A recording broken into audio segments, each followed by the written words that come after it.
எப்படி உங்களுக்கு இந்த மாரி ஸ்டூடண்ட்ஸ், கிளையண்ட்ஸ்லாம் வராங்க? எத பார்த்து வந்துட்டு வராங்க? ஆ மோஸ்ட்டா சோசியல் மீடியா அப்புறம் கூகுள் பார்த்து தான் வராங்க.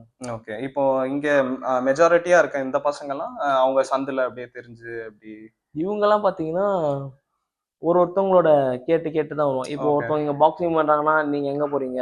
ஆ அப்படி சொல்லி ரெஃபர்ல தான் வருவாங்க. Okay, okay. Googleக்கும், Instagramக்கும் என்ன டிஃபரன்ஸ் இருக்குன்னு நீங்க நினைக்கிறீங்க? Instagramல நார்மலா எல்லாருமே பார்க்கறது அது. ஆனா ம். Instagram பார்த்து யாரும் வரமாட்டாங்க நெறைய ஆமா, பேரு. ஆமா. இப்போ கரெக்ட். Google ரிவ்யூ பார்த்தீங்கன்னா, Googleல நீங்க சர்ச் பண்ணீங்கன்னா, ம். அதுல கண்டிப்பா ஒரு ரிவ்யூன்னு ஒண்ணு இருக்கும். ஆமா. அந்த அந்த ரிவ்யூ பார்த்து தான் நெறைய பேர் வருவாங்களே. Instagramல நீங்க எப்படி இவ்ளோ ஃபாலோவர்ஸ் இதெல்லாம் ரீச் பண்ணீங்க? அத பத்தி சொல்லுங்க கொஞ்சம். அது பசங்க வீடியோஸ் போட்டு Instagram, YouTube 2த்துலயுமே வந்துட்டு நல்லாவே கன்டென்ட் போடுறீங்க. ஆ அது எடிட்டிங் அதெல்லாம் எவ்ளோ டைம் எடுக்குது? எப்படி அத ஆமா. ஹேண்டில் அது பண்றீங்க? ஒரு பெரிய ஒரு ப்ராசஸா போகும் எடிட் பண்ணாலே. அ, அ.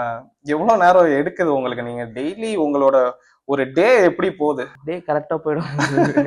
மார்னிங் இங்க வர்றது அப்புறம் ம். 9:00 நான் ஃப்ரீலான்ஸ் பண்ண போயிடுவேன். ஓகே. போயிட்டு அப்படியே வந்துட்டு திருப்பி அப்படியே பண்ணிட்டு திருப்பி ஈவினிங் வந்து ஈவினிங் இன்னொரு செக்ஷன் கிளாஸ் வந்துரும் இங்க. இருக்கும். ஓகே, அப்படியே ரொட்டீன் போயிடும். ஓகே. அந்த எடிட்டிங் அதெல்லாம் நைட்டு அந்த மாரி. எடிட்டிங் ஃப்ரீயா இருக்கும்போது பண்ணுவேன் நானு. ஓகே, இந்த ஓகே. ஆஃப்டர்நூன் டைம்ல கொஞ்சம் ஃப்ரீயா இருப்பேன். அப்போ அது ஒரு வீடியோ பண்ணாலே ஒரு 45 மினிட்ஸ் ஆயிடும் அது. ஆமா, ஆமா. அதுதான் தெரியுமே. நான் தான் பாதி எடிட் பண்ணிட்டு இருக்கேன்.